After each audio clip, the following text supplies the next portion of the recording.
बोलो गुरुदेव भगवान की जय।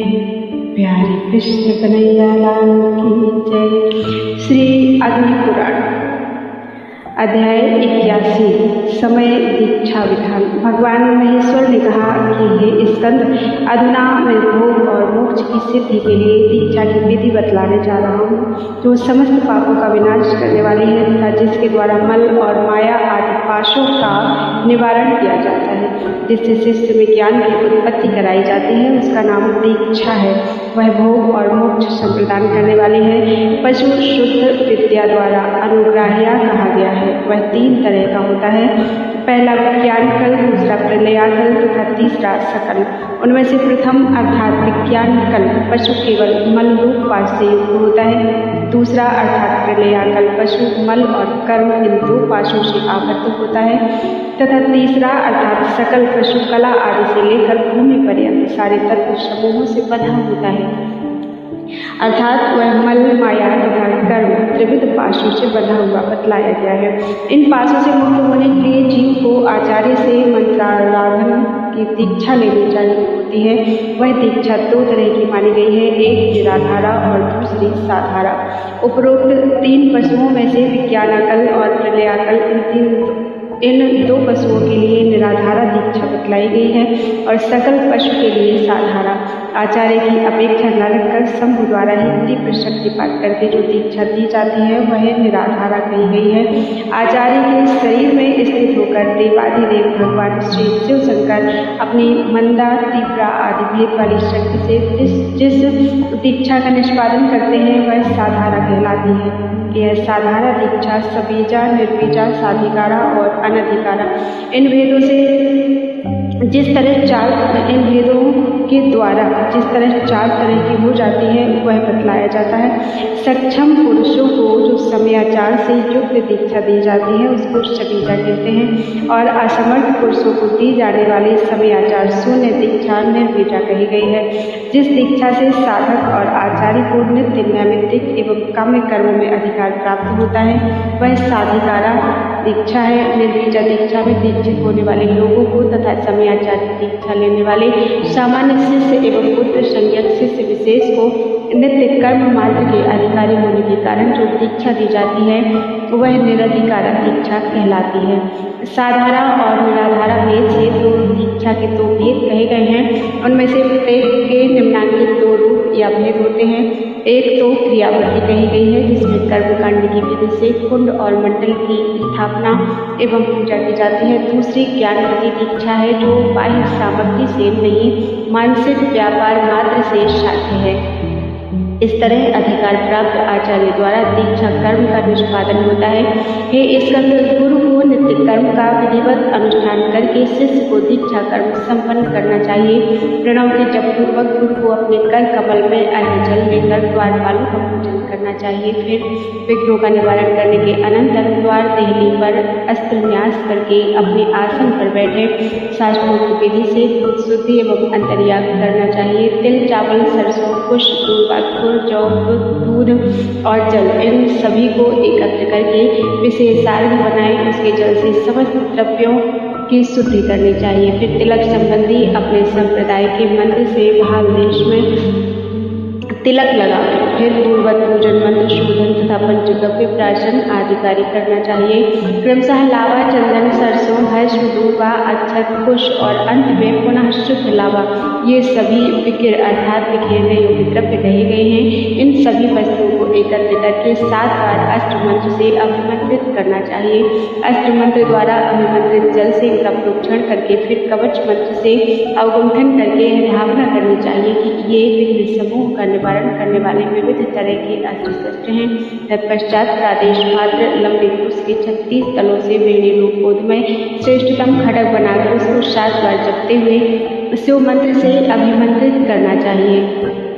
फिर उसको शिव स्वरूप मानकर भावना द्वारा अपने हृदय में स्थापित करना चाहिए। साथ ही जगदाधार भगवान शिव की जो झांकी अपने मन में अभीष्ट हो उसी रूप में उनका ध्यान चिंतन करके निष्कल परमात्मा शिव का अपने अंदर न्यास करना चाहिए। तत्पश्चात यह भावना करनी चाहिए कि मैं साक्षात शिव हूँ फिर सिर पर मूल मंत्र से अभिमंत्रित श्वेत पगड़ी रखकर अपने शरीर को गंध पुष्प एवं आभूषणों से अलंकृत करना चाहिए। तत्पश्चात गुरु को अपने दाहिने हाथ पर सुगंध द्रव्य अथवा कुमकुम द्वारा मंडल का निर्माण करना चाहिए। फिर उस पर विधिपूर्वक भगवान शिव की पूजा करनी चाहिए। इससे वह शिव हस्त हो जाता है। उस तेजस्वी शिवहस्त को शिव मंत्र से अपने मस्तक पर रखकर यह दृढ़ भावना करनी चाहिए कि मैं शिव से अभिन्न और सभी का कर्ता साक्षात परमात्मा शिव ही हूँ।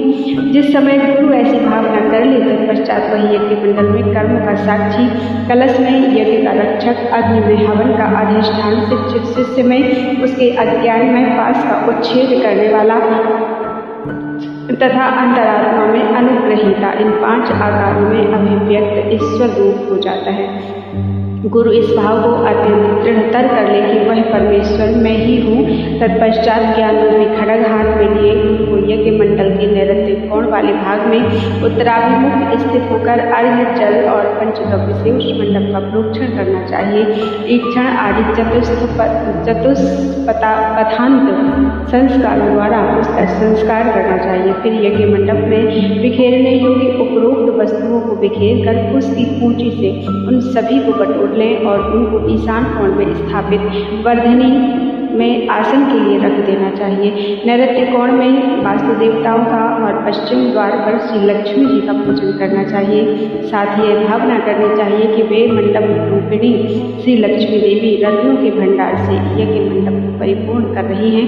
इस तरह ध्यान एवं आवाहन कर हृदय मंत्र नमः के द्वारा अर्थात लक्ष्मी नमः इस मंत्र से उनकी पूजा करनी चाहिए। इसके बाद ईशान कोण में शब्द धान्य पर स्थापित किए हुए वस्त्र वेष्टित पंचरत्न युक्त एवं जल से परिपूर्ण पंचाभिमुख कलश पर देवाधिदेव भगवान श्री शिव शंकर का पूजन करना चाहिए। फिर उस कलश के दक्षिण भाग में सिंह पर विराजमान पश्चिमाभिमुखी शक्ति खड्ग रूपिणी वर्धनी का पूजन करना चाहिए। तत्पश्चात पूर्व आदि दिशाओं में इंद्र आदि दिक्पालों को और इनके अंत में विष्णु भगवान का पूजन करना चाहिए। ये सब के सब प्रणवमय आसन पर विराजमान है तथा अपने अपने वाहनों और आयुधों से संयुक्त है। ऐसे भावना करके उनके नामों के अंत में नमः पद जोड़कर उन्हीं से पूजा उनकी करनी चाहिए। यथा इंद्राय नमः, विष्णवे नमः इत्यादि। पहले उपरोक्त वर्धनी को भली भांति हाथ में ले उसको कलश के सामने की तरफ से ले जाकर प्रदक्षिण क्रम से उसके चारों तरफ घुमावे और उससे जल की अविच्छिन्न धारा गिराता रहना चाहिए। साथ ही मूल मंत्र का उच्चारण करते हुए लोकपालों को भगवान शिव की निम्नांकित आज्ञा सुनावे। हे लोकपालगण, आप लोग यथाशक्ति सावधानी के साथ इस यज्ञ की रक्षा करें। इस प्रकार आदेश देकर नीचे एक कलश रखकर उसके ऊपर उस वर्धनी को स्थापित कर देना चाहिए। तत्पश्चात सुस्थिर आसन वाले कलश पर देवाधिदेव भगवान श्री शिव शंकर का सांग पूजन करना चाहिए। इसके बाद कला आदि षड्वा का न्यास करके शोधन करना चाहिए और वर्धनी में अष्ट की पूजा करनी चाहिए।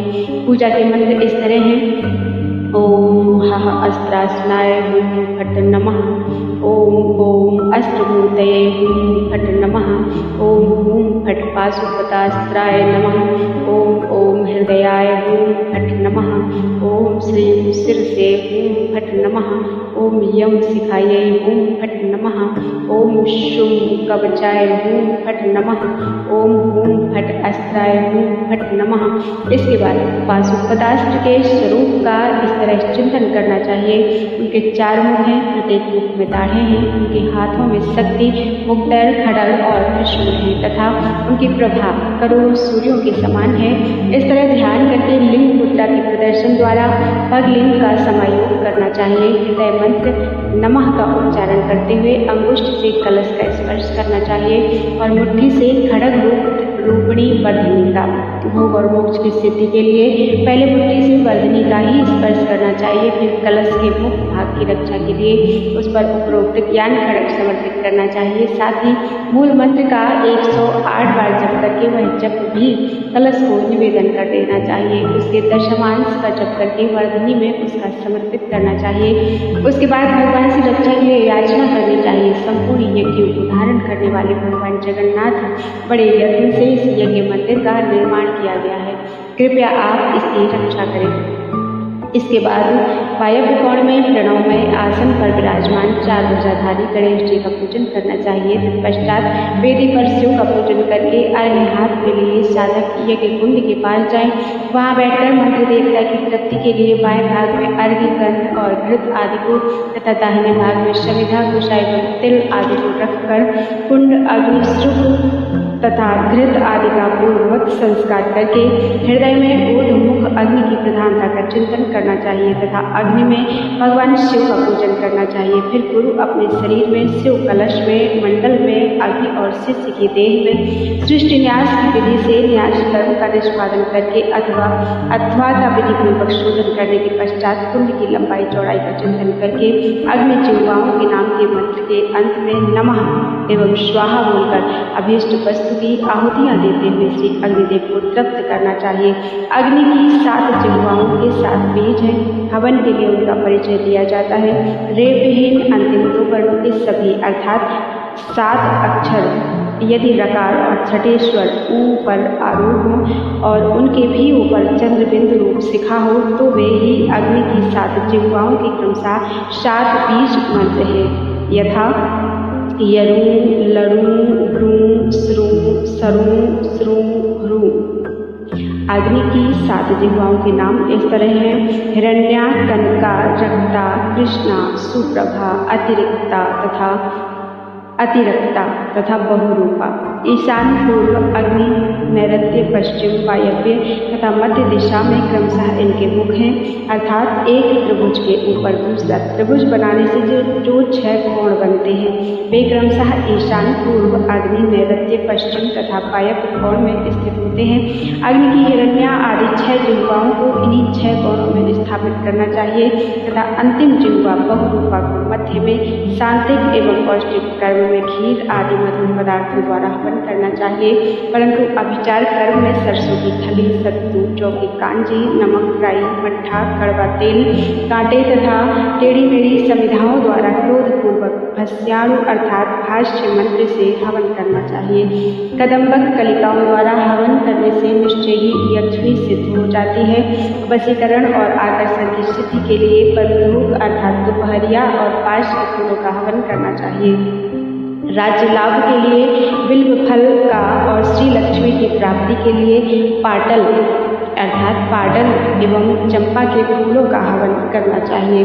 चक्रवर्ती सम्राट का पद पाने के लिए कमलों का हवन करना चाहिए तथा संपत्ति के लिए भक्ष्य भोज्य पदार्थों का हवन करना चाहिए। दूर्वा का हवन किया जाए तो उससे व्याधियों का विनाश होता है।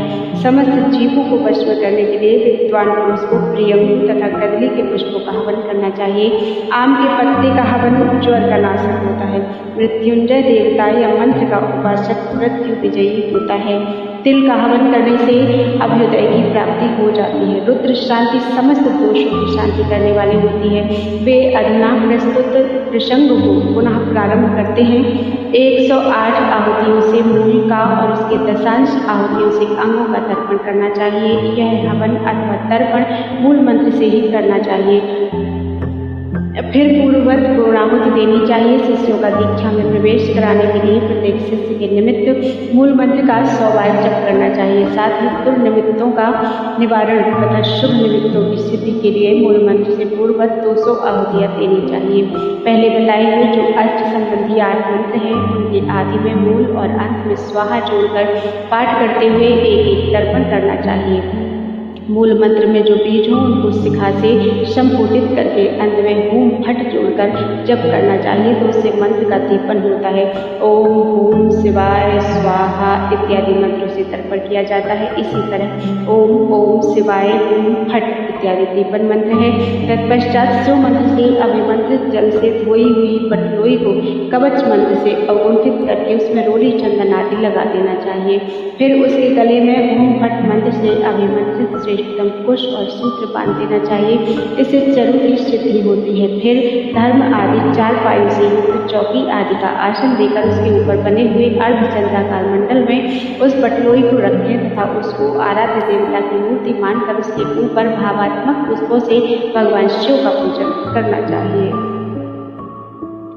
अथवा उस पटलोई के मुख को वस्त्र से बांध दें और उस पर ब्रह्म बाह्य पुष्पों से शिव का पूजन करना चाहिए।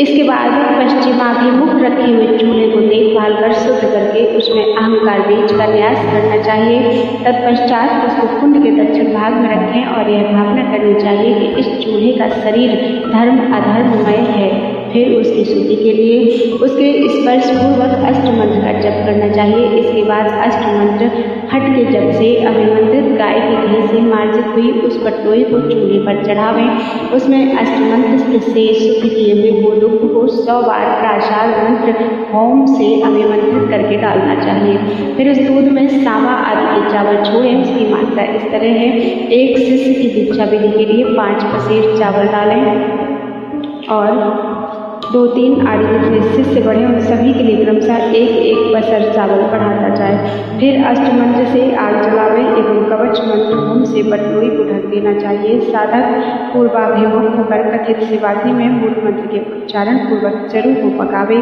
जिस समय वह अच्छी तरह सीज जाए तत्पश्चात वह सुवा को घी से भरकर स्वाहांत संगीता मंत्रों द्वारा उस चूल्हे में ही तप्ताधिधार नामक आहुति देनी चाहिए। तत्पश्चात मंडल में चरु स्थाली को रखकर अष्टमंत्र से उस पर पुष्प रख देना चाहिए। इसके बाद प्रणव से चूल्हे में उल्लेखन और हृदय मंत्र से लेपन करके पूर्ववत तप्ताधिधार के स्थान में सीताधिधार नामक आहुति देनी चाहिए। इस तरह चूल्हा शीतल होता है। सीताधिधार आहुति की विधि यह है कि संगीता मंत्रों के अंत में वौषक पद जोड़कर उसके द्वारा कुंड मंडप के पश्चिम भाग में आदि के आसन पर प्रत्येक शिष्य के निमित्त से 1-1 आहुति देनी चाहिए। फिर श्रुभ द्वारा संपाद हवन करने के पश्चात संगीता मंत्र से शुद्धि करनी चाहिए। फिर अंत में वशक लगे हुए उसी संगीता मंत्र द्वारा एक बार चरु लेकर धेनु मुद्रा द्वारा उसका अमृतीकरण करना चाहिए। इसके बाद वेदी पर उसके द्वारा शांति हवन करना चाहिए। तत्पश्चात गुरु अपने शिष्यों के लिए, श्री अग्नि देवता के लिए तथा लोकपालों के लिए घृत सहित भाग नियत करना चाहिए। ये तीनों भाग समान घी से युक्त होते हैं। इन सभी के नाम मंत्रों के अंत में नमः पद लगाकर उनके द्वारा उनका भाग अर्पित करना चाहिए और उसी मंत्र से उनको आचमनीय निवेदित करना चाहिए। इसके बाद मूल मंत्र से 108 आहुति देकर विधिवत पूर्णाहुति हवन करना चाहिए। इसके बाद मंडल के अंदर कुंड के पूर्व भाग में अथवा शिव एवं कुंड के मध्य भाग में हृदय मंत्र से रुद्र मातृका गण आदि के लिए अंतर बलि अर्पित करना चाहिए। फिर शिव का आश्रय लेकर उनकी आज्ञा पाकर एकत्व की भावना करते हुए इस तरह चिंतन करना चाहिए: मैं सर्वज्ञता आदि गुणों से युक्त और समस्त आत्माओं के ऊपर विराजमान शिव हूँ। यह यज्ञ स्थान मेरा अंश है। मैं यज्ञ का अधिष्ठाता हूँ। इस प्रकार अहंकार शिव से अपने एकात्म पूर्वक गुरु यज्ञ मंडप से बाहर निकले। फिर अष्टमंत्र द्वारा निर्मित मंडल में पूर्वाग्र श्रेष्ठ पुष्प बिछाकर उसमें प्रणवमय आसन की भावना करके उसके ऊपर स्नान किए हुए शिष्य को बिठावे। उस समय शिष्य को श्वेत वस्त्र और श्वेत उत्तरीय धारण किए रहना चाहिए। यदि वह मुक्ति का इच्छुक है तो उसका मुख उत्तर दिशा की तरफ होना चाहिए और यदि वह भोग का अभिलाषी है तो उसको पूर्वाभिमुख बैठना चाहिए। शिष्य के शरीर का घुटनों से ऊपर का ही भाग उस प्रणवासन पर स्थित रहना चाहिए, नीचे का भाग नहीं। इस तरह बैठे हुए शिष्य की तरफ गुरु पूर्वाभिमुख होकर बैठे। मोक्ष रूपी प्रयोजन की सिद्धि के लिए शिष्य के पैरों से लेकर शिखा तक के अंगों का क्रमशः निरीक्षण करना चाहिए और यदि भोग रूपी प्रयोजन की सिद्धि अभीष्ट हो तो इसके विपरीत क्रम से शिष्य के अंगों पर दृष्टिपात करना उचित है। अर्थात उस दशा में शिखा से लेकर पैरों तक के अंगों का क्रमशः निरीक्षण करना चाहिए। उस समय गुरु की दृष्टि में शिष्य के प्रति कृपा प्रसाद भरा हो और वह दृष्टि शिष्य के समक्ष शिव के ज्योतिर्मय स्वरूप को अनावृत रूप से अभिव्यक्त कर रही हो। इसके बाद अष्ट मंत्र से अभिमंत्रित जल से शिष्य का प्रोक्षण और उसी मंत्र से ही यह स्नान संपन्न हो जाता है। उसके बाद विघ्नों निशानी और पापों के विनाश के लिए भस्म स्नान कराएं। इसकी विधि इस प्रकार है: अष्ट मंत्र द्वारा अभिमंत्रित भस्म लेकर उसके द्वारा शिष्य को सृष्टि विनाश योग से ताड़ित करना चाहिए, अर्थात ऊपर से नीचे तथा नीचे से ऊपर तक अनुलोम विलोम क्रम से उसके ऊपर भस्म छिड़के।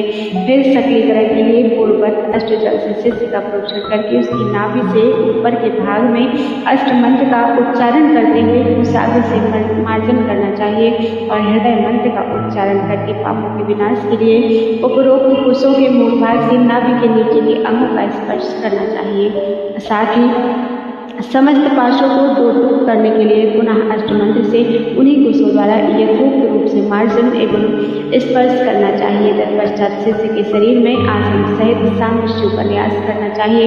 न्यास के पश्चात शिव की भावना से ही पुष्प आदि द्वारा उसका पूजन करना चाहिए।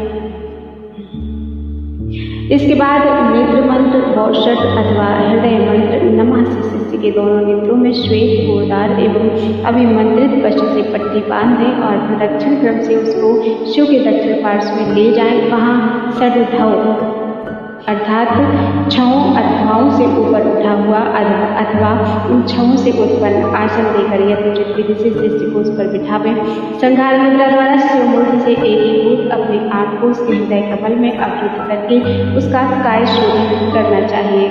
तत्पश्चात न्यास करके उसकी पूजा करनी चाहिए। पूर्वाभिमुख शिष्य के मस्तक पर मूल मंत्र से शिव हस्त रखना चाहिए जो रुद्र एवं ईश का पद शब्ददान करने वाला है। इसके बाद शिव मंत्र से शिष्य के हाथ में शिव की सेवा की प्राप्ति के उपाय स्वरूप पुष्प देकर और उसको शिव पर ही चढ़वावे। उसके बाद गुरु को उसके नेत्रों में बंधे हुए वस्त्र को हटाकर उसके लिए शिव देव गणांकित स्थान मंत्र नाम आदि की भावना करनी चाहिए अथवा अपनी इच्छा से ही ब्राह्मण आदि वर्णों के क्रमशः नामकरण करना चाहिए। शिव कलश तथा वर्धनी को नमस्कार करवाकर अग्नि के सन्निकट अपने दाहिने आसन पर पूर्ववत उत्तराभिमुख शिष्य को बैठावे और यह भावना करनी चाहिए कि शिष्य के शरीर से सुषुम्ना निकलकर मेरे शरीर में विलीन हो गई है। हे स्कंद, इसके बाद मूल मंत्र से अभिमंत्रित दर्भ लेकर उसके अग्रभाग को तो शिष्य के दाहिने हाथ में रखें और मूल भाग को अपनी जंघा पर अथवा अग्रभाग को ही अपनी जगह पर रखें और मूल भाग को शिष्य के दाहिने हाथ में शिव मंत्र द्वारा रेचक प्राणायाम की क्रिया करते हुए शिष्य के हृदय में प्रवेश की भावना करके पुनः उसी मंत्र से पूरक प्राणायाम द्वारा अपने हृदयाकाश में लौटाने की भावना करनी चाहिए। फिर शिवाग्नि से इसी तरह नाड़ी संधान करके उसके सन्निधान के लिए हृदय मंत्र से 3 आहुतियाँ देनी चाहिए। शिवहस्त की स्थिरता के लिए मूल मंत्र से 100 आहुतियाँ का हवन करना चाहिए। इस तरह करने से शिष्य समय दीक्षा में संस्कार लेने हो जाता है। इस प्रकार महापुराणों में श्रेष्ठ श्री विष्णु पामपाद स्वरूप कृष्ण द्वैपायन भगवान व्यास कृत अग्नि महापुराण अंतर्गत आगत विषयों का विवेचन संबंधी 81वां अध्याय पूरा हुआ। बोलो वृंदावन बिहारी लाल की जय। अध्याय 82 संस्कार दीक्षा विधान। भगवान शिव ने कहा कि हे सदानंद, अधुना मैं संस्कार दीक्षा की विधि का वर्णन करने जा रहा हूँ, सुनो। अग्नि में स्थित महेश्वर के सिवा शिवमय अर्थात अर्धनारीश्वर रूप का अपने हृदय में आवाहन करना चाहिए। शिव और शिवा दोनों एक शरीर में ही परस्पर सटे हुए हैं। इस तरह ध्यान द्वारा देखकर उनका पूजन करके हृदय मंत्र से संतर्पण करना चाहिए। फिर उनके सन्निधान के लिए हृदय मंत्र से ही अग्नि में 5 आहुतियाँ देनी चाहिए। उसके बाद अष्टमंत्र से अभिमंत्रित पुष्प द्वारा शिष्य के हृदय में ताड़ना दें अर्थात उसके पक्ष पर उस फूल को फेंकें। फिर उसके अंदर प्रकाशमान नक्षत्र की आकृति में चैतन्य जीव की भावना करनी चाहिए। तत्पश्चात ओंकारयुक्त रेचक प्राणायाम के योग से शिष्य के हृदय में भावना द्वारा प्रवेश करके संधारिणी मुद्रा द्वारा उस जीव चैतन्य को वहां से खींचकर पूरक प्राणायाम के योग से उसको अपने हृदय में स्थापित करना चाहिए। तत्पश्चात उद्भव नामक मुद्रा का प्रदर्शन करके हृदय संपुटित आत्म मंत्र का उच्चारण करते हुए रेचक प्राणायाम के सहयोग से उसका बागेश्वरी देवी की योनि में भावना द्वारा आधान करना चाहिए। कथित मंत्र का स्वरूप इस तरह है, ओम हाम हाम हामात्मने नमः। इसके बाद अत्यंत प्रज्वलित एवं धूमहीन अग्नि में अभीष्ट सिद्धि के लिए आहुति देनी चाहिए। अप्रज्वलित तथा धूमयुक्त अग्नि में किया गया हवन सफल नहीं होता है। यदि अग्नि की लपटें दक्षिणावर्त उठ रही हो, उससे श्रेष्ठतम गंध प्रकट हो रही हो तथा वह अग्नि सूक्ष्म प्रतीत होती हो तो उसको श्रेष्ठ बतलाया गया है। इसके विपरीत जिस अग्नि से चिंगारियाँ छूटती हों तथा जिसकी लपट धरती को ही चूम रही हो उसको श्रेष्ठतम नहीं कहा गया है। इस तरह के चिन्हों से शिष्य के पाप को जानकर उसका हवन कर दें अथवा पाप भक्षण निमित्तक हवन से उस पाप को जला डालना चाहिए। फिर नूतन रूप से उसमें द्विजत्व की प्राप्ति, रुद्रांश की भावना, आहार और बीज की शुद्धि, गर्भाधान, गर्भ स्थिति, सीमंतोन्नयन, चारुकर्म तथा नामकरण के लिए पृथक पृथक मूल मंत्र से 105 आहुतियाँ दें तथा चूड़ा कर्म आदि के लिए इनकी अपेक्षा 10 आहुतियाँ प्रदान करनी चाहिए। इस तरह जिसका बंधन शिथिल हो गया है उस जीवात्मा के अंदर जो शक्ति का उत्कर्ष होता है वही उस के रुद्र पुत्र होने में निमित्त बनकर गर्भाधान कहलाता है। स्वतंत्रता पूर्वक उसमें जो आत्मगुणों की अभिव्यक्ति होती है उसी को यहाँ पुंसवन माना गया है। माया और आत्मा दोनों एक दूसरे से पृथक हैं। इस तरह जो विवेक ज्ञान उत्पन्न होता है उसी का नाम यहाँ सीमंतोन्नयन है। शिव आदि शुद्ध सद्वस्तु को स्वीकार करना जन्म माना गया है। मुझ में शिवत्व है अथवा मैं शिव हूँ, इस तरह जो बोध होता है वही शिवत्व के योग्य शिष्य का नामकरण है। विनाश मुद्रा से प्रकाशमान अग्निकण के समान प्रतीत होने वाले जीवात्मा को लेकर अपने हृदय कमल में स्थापित करना चाहिए। उसके बाद कुंभक प्राणायाम के योग पूर्वक मूल मंत्र का उच्चारण करते हुए उस समय हृदय के अंदर शक्ति और शिव की समरसता का निष्पादन करना चाहिए। ब्रह्मा आदि कारणों का क्रमशः त्याग करते हुए रेचक योग से जीवात्मा को शिव के सन्निकट ले जाकर फिर उद्भव मुद्रा के द्वारा उसको वापस ले ले और उपरोक्त हृत संपुटित आत्म मंत्र द्वारा रेचक प्राणायाम करते हुए विधान वेदता गुरु को शिष्य के हृदय कमल की कर्णिका में उस जीवात्मा को स्थापित कर देना चाहिए। इसके बाद गुरु को शिव और अग्नि की तत्कालोचित पूजा करनी चाहिए और शिष्य से अपने लिए नमस्कार करवाकर उसको शम्याचार का उपदेश देना चाहिए। वह उपदेश इस तरह है। इष्ट देवता शिव की कभी निंदा नहीं करनी चाहिए। शिव संबंधी शास्त्रों की भी कभी निंदा नहीं करनी चाहिए। शिव संबंधी शास्त्रों को कभी न लांघें। जीवन पर्यंत शिव अग्नि तथा गुरुदेव की पूजा करते रहना चाहिए। बालक, मूल, वृद्ध, स्त्री, भोगार्थी तथा रोगी मनुष्यों को यथाशक्ति धन आदि आवश्यक वस्तुएं देना चाहिए। सक्षम पुरुष के लिए सब कुछ दान करने का नियम बतलाया गया है।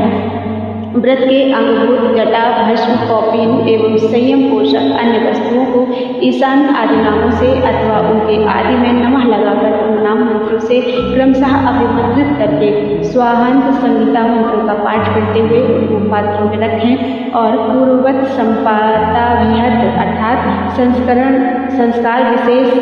संस्कार विशेषण से संस्कृत करके स्थंडिलेश वेदी पर स्थापित पूजित भगवान शिव के समक्ष उपस्थित करना चाहिए। इनकी रक्षा के लिए क्षण भर कलश के नीचे रखें। इसके बाद गुरु को शिव से आज्ञा लेकर कथित सभी वस्तुएं व्रतधारी शिष्य को अर्पित करना चाहिए। इस तरह विशेष रूप से विशिष्ट समय दीक्षा संपन्न हो जाने पर शिष्य अग्नि, हवन तथा आगम ज्ञान के योग्य हो जाता है। इस प्रकार महापुराणों में श्रेष्ठ श्री विष्णु वामपाद स्वरूप कृष्ण द्वैपायन भगवान व्यास को अग्नि महापुराण अंतर्गत आगम विषयों का विवेचन संबंधी 82वां अध्याय पूरा हुआ। बोलो वृंदावन बिहारी लाल की।